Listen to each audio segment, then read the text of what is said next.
Shipping solutions for your home and business.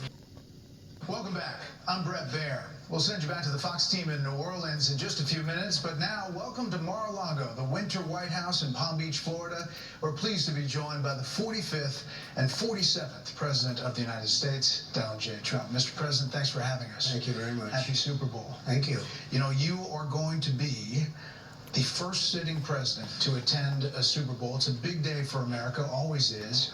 What made you want to do it? Well, first of all, I'm very surprised to hear that. I would have assumed many presidents came, but I think just the spirit of the country's taken on a whole new life. I thought it would be a good thing for the country to have the president be at the game. It's an iconic day.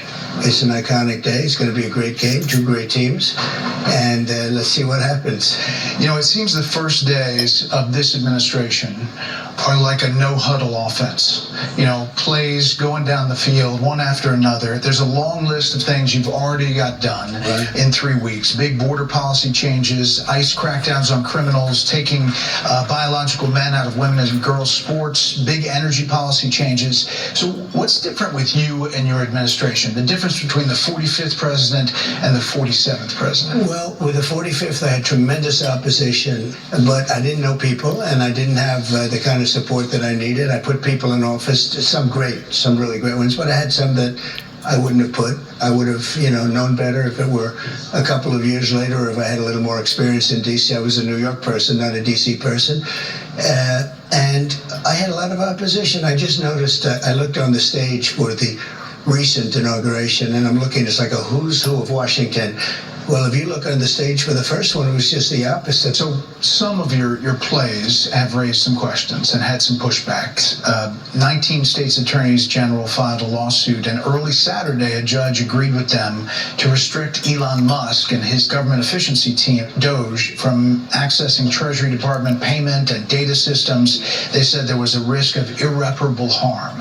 What do you make of that? And does that slow you down on what you want to do? No, I disagree with it 100%. I think it's crazy. And we have to solve the efficiency problem. We have to solve the fraud, waste, abuse, all the things that have gone into the government. You take a look at the USAID, the kind of fraud in there. And you found significant things. Well, we're talking about hundreds of millions of dollars of money that's going to places where it shouldn't be going, where if I read a list, you'd say, this is ridiculous, and you've read the same lists, and there are many that you haven't even seen. It's crazy. It's a big scam. Now, there's some good money, and we can do that through any one of a number. I think I'd rather give it to Marco Rubio over at the State Department. Let him take care of the few good ones. So I don't know if it's kickbacks or what's going on, but the people, look, I ran on this, and the people want me to find it. And I've had a great help with Elon Musk, who's been terrific. Bottom line, you say you trust him. Trust Elon? Oh, he's not gaining anything. In fact, I wonder how he can devote the time to it. He's so into it. But I told him do that. Then I'm going to tell him very soon, like maybe in 24 hours, to go check the Department of Education. He's going to find the same thing. Amen. Then I'm going to go It needs to the it. military. Abolish it. Check the military. We're going to find Send it back to the states and cut the waste. Dollars of fraud and abuse. But I campaigned on this, Brett. You announced tariffs on Canada and Mexico. You immediately got action from both of them on border security and drug interdiction. I did. A lot of action. Is that good enough? Is that good enough? No, it's not good enough. So more needed in 30 days. Something has to happen. It's not sustainable, and I'm changing it. You know, the Prime Minister said this weekend to a group of Canadian businessmen, it was a private meeting, he said that your wish for Canada to be the 51st state is a, quote, real thing. Is it a real thing? Yeah, it is. I think Canada would be much better off being a 51st state, because we lose $200 billion a year with Canada, and I'm not going to let that happen. It's too much. Why are we paying $200 billion a year essentially in subsidy to Canada? Now, if they're a 51st state, I don't mind doing it. You said that the tariff is a beautiful word. There are some signs in the markets, consumer confidence, that they're a little jittery. So if all goes to plan, when do you think families would be able to feel prices going down, groceries, energy, or are you kind of saying to them, hang on, inflation may get worse until it gets better? No, I think we're going to become a rich... Look, we're not that rich right now. We owe $36 trillion. That's because we let all these nations take advantage of us. Same thing, like $200 billion with Canada. We owe 300. We have a deficit with Mexico of $350 billion. I'm not going to do that. I'm not going to let that happen. Sports has always been something that Americans rally around, come together. They really do. You won the popular vote. You won all the swing states. Have you thought about how to try to bring the country together, to reach out or to find common ground? Have you thought about that or how that might go? I'd love to do it, but I would say this. We have to come together, but to come together, there's only one thing that's going to do it, and that's massive success. Success will bring the country together, but it's hard. And I say it's hard. I just signed a bill allowing for women not to have to be punished by men in sports. In other words, men are not going to be allowed to play in sports against women. It's ridiculous. You're a sports guy. You're a football fan. Size up these two teams. I'm a big fan of both teams. They're sort of different. In Philadelphia, have one of the greatest running backs, Saquon. You know, Saquon had an uncle who was a great fighter, and Iran Barkley, his name was. So you have a great running back. You really have a great quarterback. The other team, the quarterback really knows how to win. He's a great quarterback. So game prediction? I hate to do it. I just say that I've watched this great quarterback who has, by the way, a phenomenal wife, okay? She's a Trump fan, she's a MAGA fan, so I happen to love her, okay? But she's a great person. I watched her being interviewed. I said, well, that's pretty good. But she's great, and he's great. I guess you have to say that when a quarterback wins as much as he's won, I have to go with Kansas City. At the same time, Philadelphia is a fantastic game. It's going to be just a great game. Finally, listen, you are the most recognized person in the world, likely the most imitated person in the world. Every comedian has a Donald Trump imitation, everyone. But now you have UFC fighters winning fights, NFL players doing the Trump dance. Did you ever think that was going to be a thing? No, I didn't. I mean, we do these rallies. They've always been great, but they got really great. And it's just, I don't know what it is. I try and walk off sometimes without dancing, and I can't. I have to dance because it's just got something special about it. Mr. President, thanks for the time. Thank you very much. Enjoy the game. You can see the rest of the interview and a host of other topics on Special Report Monday on Fox News Channel. In the meantime, we'll send it back to our Fox team in New Orleans after a short break to the kickoff of Super Bowl 59.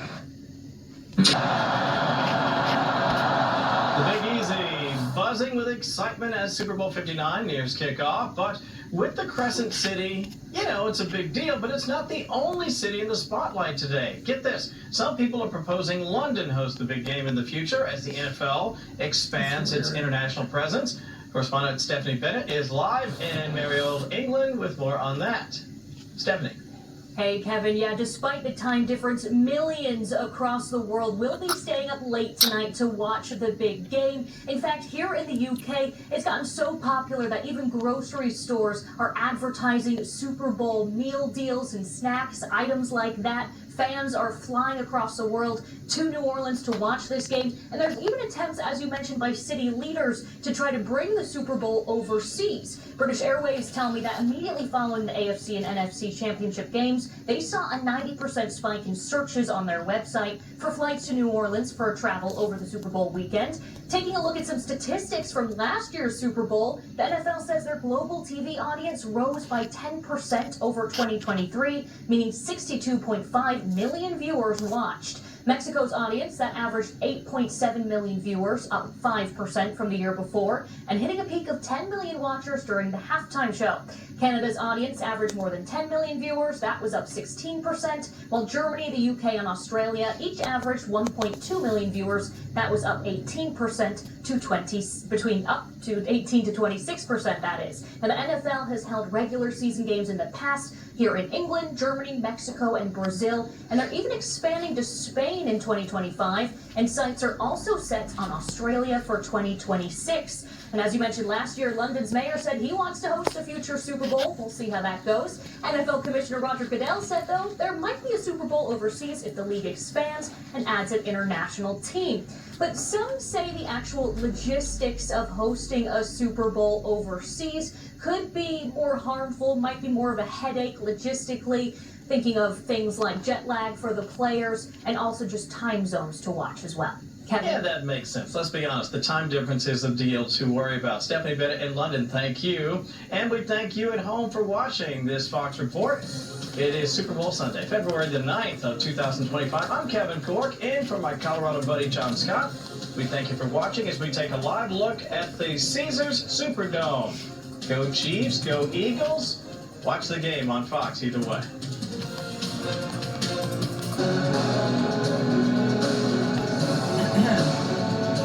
Hello. Just a minute.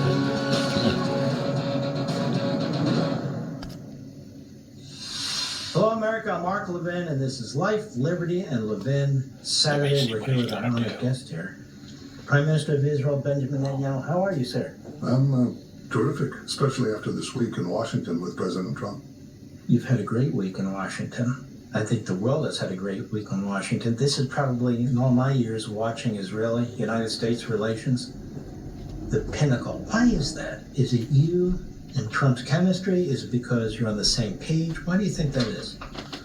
I think President Trump is the greatest friend that Israel has ever had in the White House. I think he's not only making a tremendous change in the Israeli-American alliance, strengthening it beyond anything we've seen up to now, but also he's a great leader for America and for the world. And all of that comes together in this meeting between two great allies, America and Israel. Israel has no better friend than America, now under President Trump's leadership. And America has no greater friend than Israel. And it's a meeting of the minds and hearts.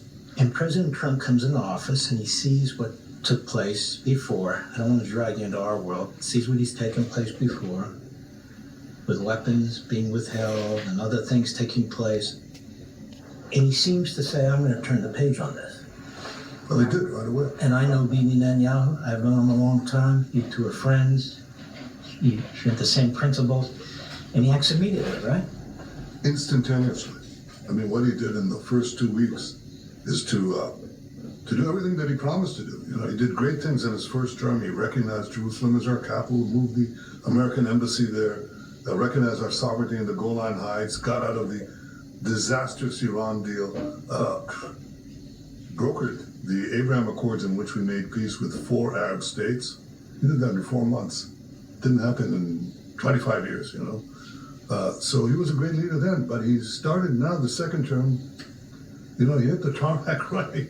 So he got, from the delivery of weapons that were being withheld to us, as we're fighting a 7-to-1 front war for our existence against our common enemies. He went against anti-Semitism. He went against the ICC, this corrupt so-called international court that targets America, targets Israel, targets democracies. Listen, it's a great beginning and a restart, a recalibration of a great alliance. Let's talk about this restart. Since October 7th, that brutal assault on the Israeli people, a lot of things changed in the Middle East. I mean, you're defeating Hamas, they're almost finished. Look at Hezbollah, they're on their backs. You took on Nasrallah. You're taking on the Houthis almost single-handedly. So you're getting some help, but not enough, in my opinion, from the rest of the world. And then Iran. Iran is as weak as it's ever been in half a century since that revolution took place. Was that the idea early on, or did that kind of develop? That is, we're going to take Hamas, maybe then Hezbollah, or did things just sort of evolve? Look, I said on October 8th, that's a day after we had this horrible massacre, the worst attack on Jews since the Holocaust, where these monsters came in, murdered 1,200 people, raped our women, beheaded our men, burned our babies alive. These monsters, you know, they had to be hit. But I said in the second day, after this horrendous assault, I said, we'll change the Middle East. And I was eyeing Iran. I can't tell you that I had it all sewn up, but I knew that first we take Hamas. Then we go for Hezbollah. These are the two tentacles of this toxic Iranian octopus. But ultimately, I knew that we were facing Iran. So we tear down the Iran axis, and that's what we proceeded to do. We finished Hamas, turned to to the north, to Hezbollah, surprise them with the pagers. I give President Trump a pager, a gold-plated pager, because I know he likes initiative. He likes surprises. He likes to surprise the world. Well, we surprise the world, and we certainly surprise our enemies. I thought he should have that, and I think he appreciated that. But we did the pagers on Hezbollah, then we destroyed the vast missile and rocket arsenal that they built over decades, and then we got Nasrallah. And I decided he has to be knocked out because he was the axis of the Iranian axis. And if we knock him out, we deal a devastating blow to Iran's terror axis, and that's exactly what happened. Syria collapsed right after that. And so most of the Iran axis has been dealt, has been decimated. We still have an issue. The President and I discussed it. Iran's quest for nuclear weapons. They cannot be allowed to have nuclear weapons. We both agree on that. And we also have to finish off what remains of Hamas while we try to get all our hostages out. We agree on all that. And that's a point of agreement that makes us both a lot more powerful. When there's no daylight between an American president and an Israeli prime minister, that strengthens our hand. It shortens military conflicts. It allows us to achieve a quick victory and to change the Middle East. That's what we've been doing. But together with President Trump, we can change the course of history. We can get more peace agreements.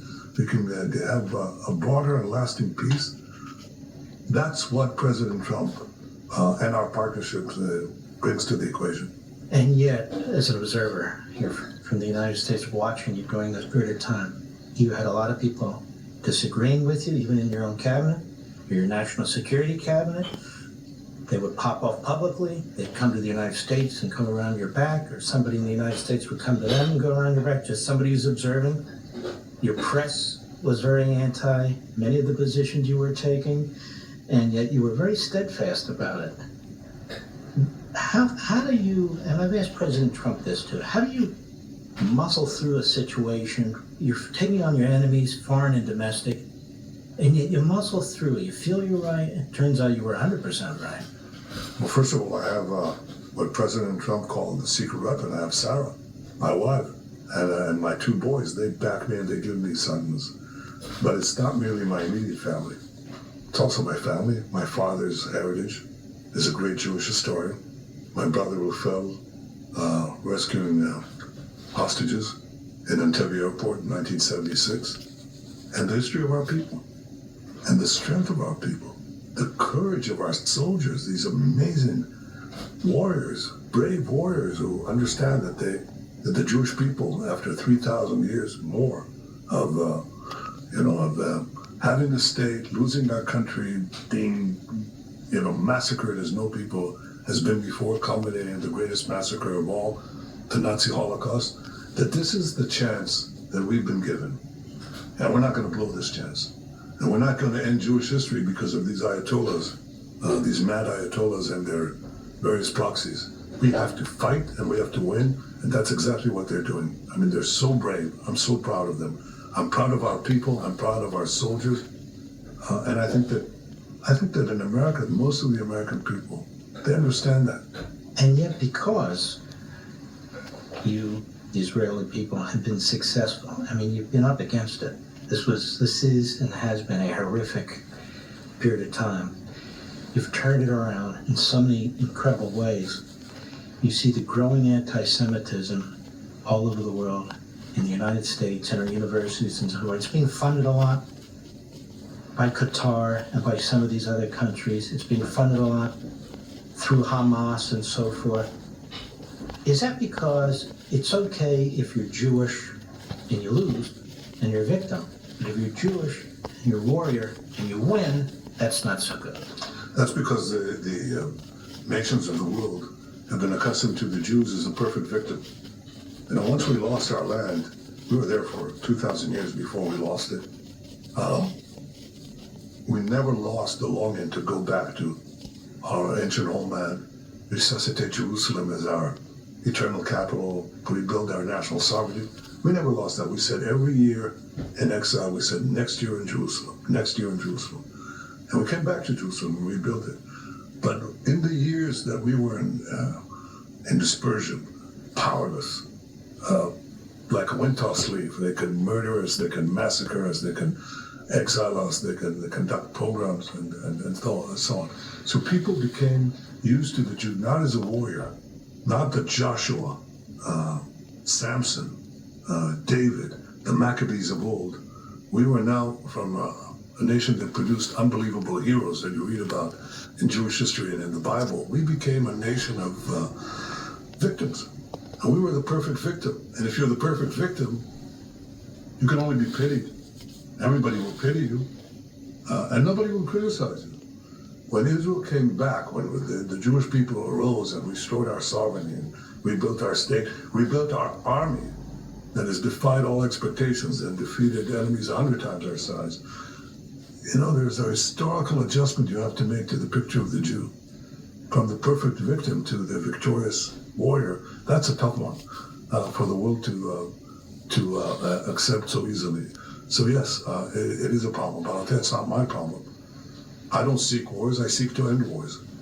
But if a war is foisted on me, like this, these monsters foisted on us, we'll defeat them and we'll achieve total victory over them.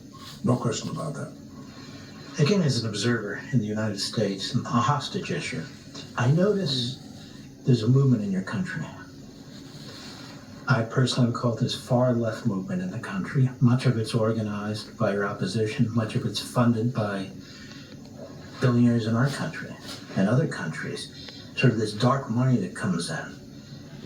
You're blamed for the hostages. If something is stopped, negotiations are a problem, it's not Hamas that's taking it, it's you who's taking it, including in our newspapers, and many of yours too, which I looked at, the English versions.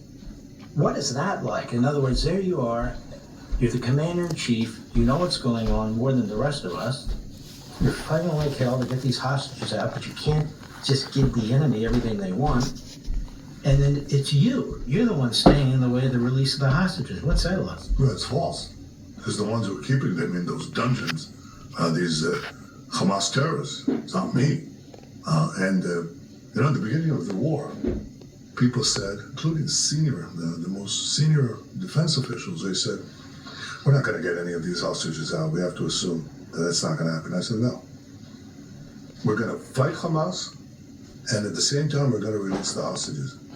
And that's essentially what we've been doing up to now. I never gave up on them. And by the end of next week, we'll probably have about 75% of the living hostages.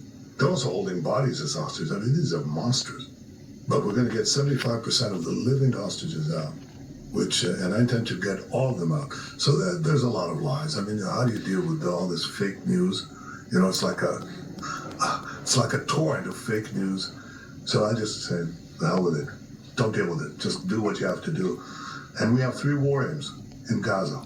1, destroy Hamas's military and governing capabilities. 2, get all the hostages out. 3, make sure that Gaza never poses a threat to Israel again. And I'm committed to achieving all 3.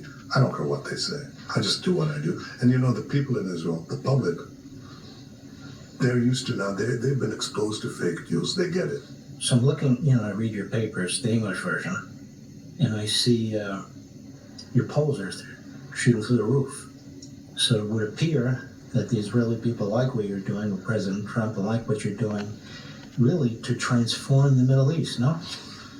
Yeah, that's true. That's the real poll. Because there's so many fake polls like here, you know. I mean, I saw this fake poll in Iowa that you had here, and the President Trump was back, and, I don't know what it was. 16 points. 16 points. That's exactly what you have in the fake polls in Israel that are, either they're incompetent or they're bought, or both. But the real poll that predicted the results of our recent election gives me that advantage continuously, and especially now. And so that's just confirming what I'm telling you. The people get it.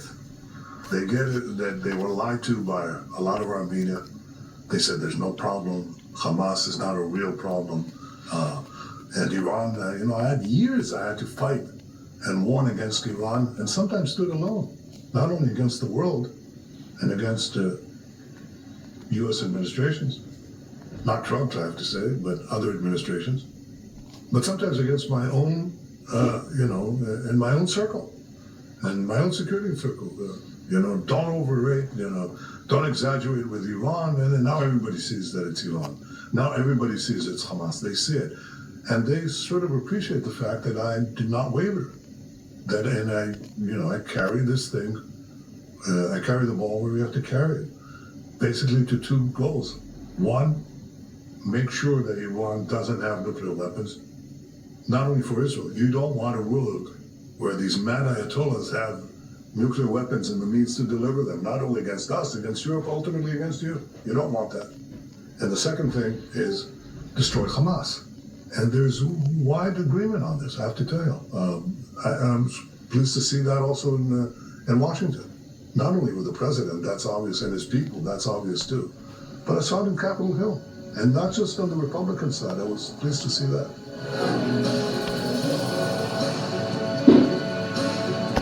People say all the time, well, what if Patrick wins his fourth? And I'm like, there's nobody that would be happier than me, because I appreciate how hard it is to do, and to win 4 times before the age of 30, unless you've done it, you're like, damn, like, this is really almost impossible to do. It has been impossible, let's say 3 championships, but imagine yourself Sunday night, you've won your 4th Super Bowl before the age of 30, three-peat, first time in history. If there could be one word that could describe that feeling, if you get that job accomplished, what would it be? I've already said things I don't want to be heard. I would just say greatness. And it took our whole defense to play perfectly, basically a perfect game in order to beat them. It's the last time a team has said, wow, we have frustrated Patrick Mahomes. I got a quick little trivia. Babe Ruth, Ted Williams, Magic Johnson, LeBron James, Wayne Gretzky, what do they all have in common? Winners? They did not win 3 in a row. How about that? But one guy who did was the guy who EA brought up earlier, Derek Jeter. Yeah. And so Derek Jeter knows greatness. So it's something to see Patrick Mahomes go for something that is so rarefied air.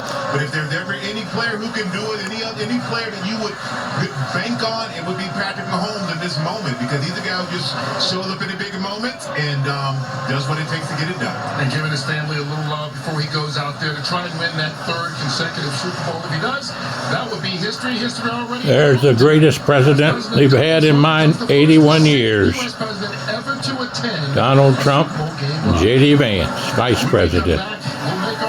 The first president to attend the Super Bowl. A special message from Brad Pitt, star of Apple original film F1 in theaters June 27th.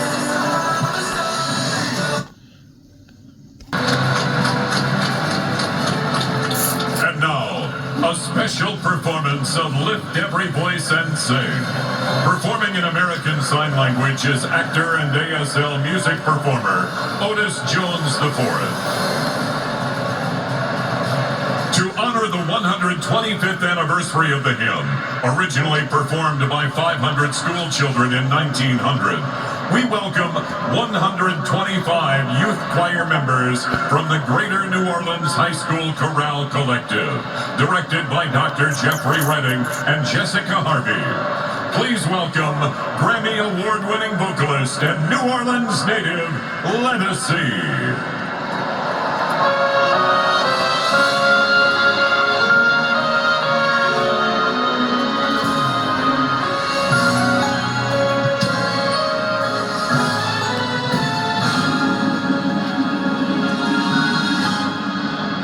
We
Beautiful, beautiful, beautiful. To the kickoff of Superbowl 59 on Fox between the Eagles and the Chiefs. Look, we know it's not an official holiday, but few days are more American than this one. Here's Brad Pitt with a reminder for us all about the special bond between this game and this country.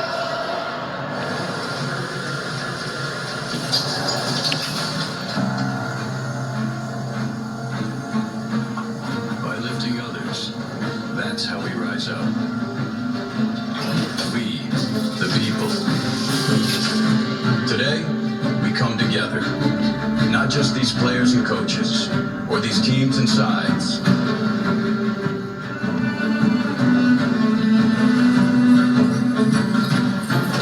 We, all of us. The dreamers. The warriors. The builders and believers. It's okay, you're gonna be just fine. Brought together to celebrate our greatest game. The game that teaches us what we can achieve when we gather together in that most American of formations. The one most fundamental to every play call in every game. The huddle.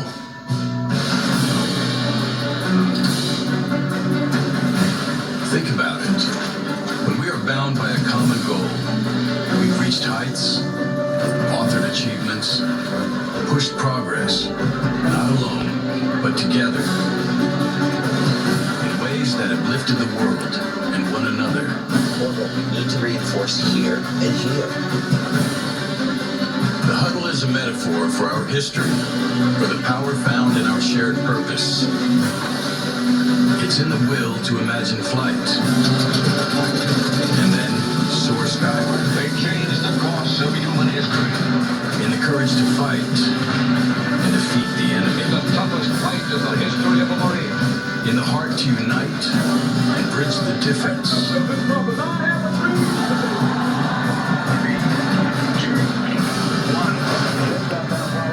It's in the audacity to say, we will go there.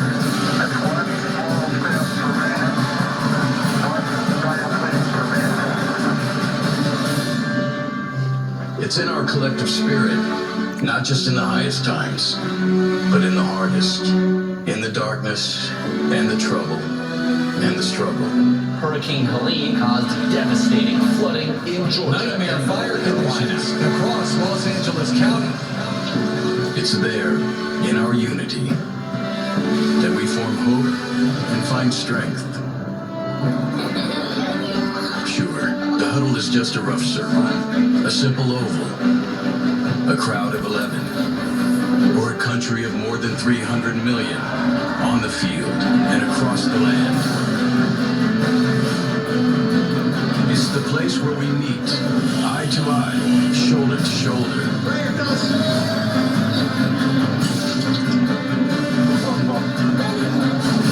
In that space, we are the same.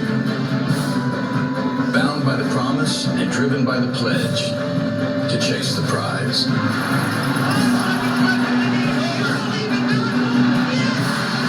Why did we get there? What did we overcome? When did we grow? How did we rise? The only way. Together. Red, yellow, brown, black, and white. We're all precious in Jesus' sight. This day and this glorious, chaotic, exasperating experiment that is us. As we convene with our circles today, as we witness a piece of our culture play out, we honor the ways these players compete so their teams might prevail. Today, we celebrate the urgency of now, the thrill of what's next, the glory of this game, and we do it as one. It's time, America, to huddle up. It's time for the Super Bowl. It's the Holy Spirit's job to convict, God's job to judge, our job to love. How far would you push your family? I just want to go home. To win $250,000. I'm not hitting your button. Extracted. Series premiere tomorrow on Fox. 107.5 FM on the radio dial. Tri-State Gospel. Post Office Box 50, Falmouth, Kentucky, 41040 zip code. Gil and Jan Hammond. $29. Ensure efficiency. Tri-State Gospel. Peace of mind with our expert service. Travels with Dr. John Stephenson on YouTube and Facebook with June Geiman-Stephenson. Scriptures. But the resilience of New Orleans is matched by the resolve of our country. When tragedy strikes, we don't break, we come together, we rise above, and never let evil win. As we get ready for sports' biggest day, we gather together with heavy hearts for our families and friends from North Carolina to Los Angeles, from Washington, D.C. to Philadelphia, whose last few months have left us relying on each other in ways we never imagined. But in moments when heads are down and hope feels lost, something powerful always rises. The American spirit of courage, generosity, and unity. Hold my hand, everything will be okay. I heard from the heavens that clouds have been gray. Pull me close, wrap me in your aching arms. I see that you're hurting, why do you take so long to tell me you need me? I see that you're bleeding, you don't need to show me again. But if you decide to, I'll ride in this life with you. I won't let go till the end. So cry tonight, but don't you let go of my hand. You can cry every last tear. I won't leave till I understand. Promise me, just hold my hand. Raise your hand, look into my wishful Are you ready? Ready for Jesus.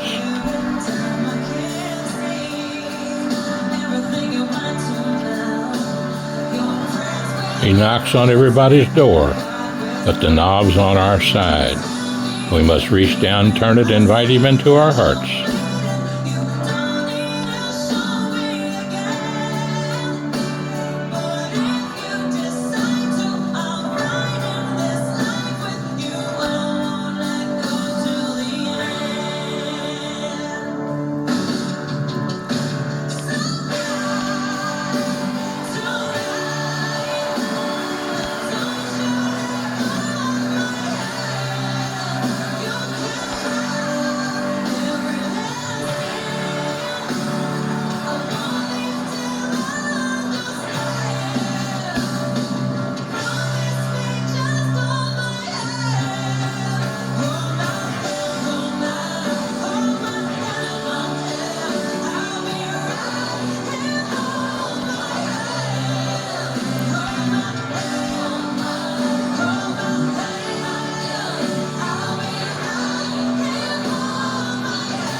Because that's who we are, and that's what we do. Welcome to Super Bowl 59 on Fox. Beautiful. www.begottensson.com. How y'all feeling? In New Orleans, we have lots of ways to say hello. you feeling? Now we welcome everybody to our city for Super Bowl 59. So, today when somebody asks me how you feeling, I can honestly say I feel great to be home in the Crescent City, New Orleans, Louisiana. So how y'all feeling, baby? I'm feeling great. Some New Orleans music and culture at Super Bowl 59. I just had some of Tim Geiman's bean soup and Miss June Geiman's beautiful, beautiful wardrobe for the Super Bowl. Praise the Lord.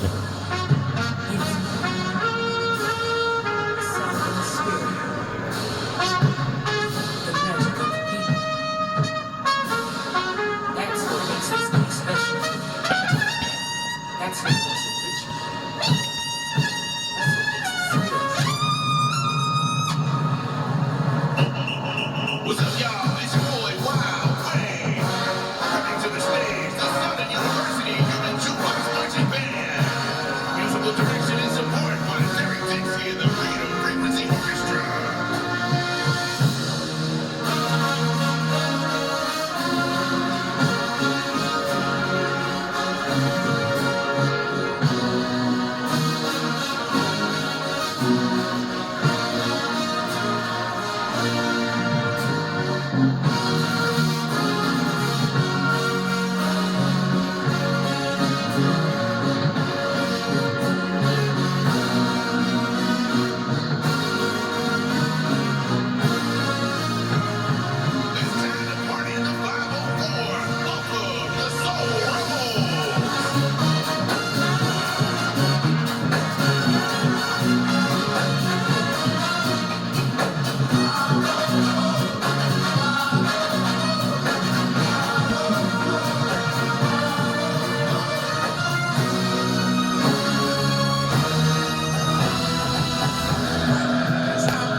Peekaboo is on Daddy's side of the bed, just huckled down, gone to Sleepy Town.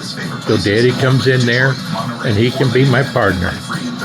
Witnessing moments that we have never seen before. So tonight, sit back and enjoy as the Kansas City Chiefs look to write their own line in the history books with their third straight Super Bowl victory. It's Super Bowl 59 on Fox, the Kansas City Chiefs against the Philadelphia Eagles, and here we go. And we say welcome to the broadcast booth, or in this case, Bourbon Street. Come on in, along with Tom Brady. I'm Kevin Burkhardt. We can't wait to get this game started. It's Super Bowl experience. You played in 10 of them. You won 7 of them. But the pressure a little different maybe when you're a young player as opposed to a veteran. Yeah, not necessarily in the way that you think as a young player. I was very fortunate 23 years ago to be in this locker room getting ready for my first Super Bowl. And I didn't understand the enormity of the situation. I actually fell asleep and took a nap in the pregame. And fast forward many years later in my last Super Bowl playing for the Bucs, I couldn't sleep the night before the game. I was so anxious. I was so nervous. So we'll see how the experience factors into today's game. Let's start with the teams. The Eagles are led by their massive run game with that O-line and Saquon Barkley, over 2,000 yards. He's been sensational. They play a little different than most teams in the league. They have. They run the ball incredibly well, about 60% of the time, but they're explosive.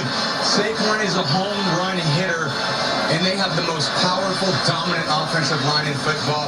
Counter that with Saquon. Counter that with a very creative run scheme, as well as a quarterback that can pull it and do some damage with his own legs. Meanwhile, Patrick Mahomes, 3-time Super Bowl MVP. They're going for the three-peat here tonight. Statistically, this was not anywhere near his best season, yet he won the most games. It's amazing. Yeah, well, the quarterback's job ultimately is to win the game, and Patrick has done that. He's adapted. He's evolved from this young gunslinger to this ability where he can manage the game however the game plays out. He's got that fear factor.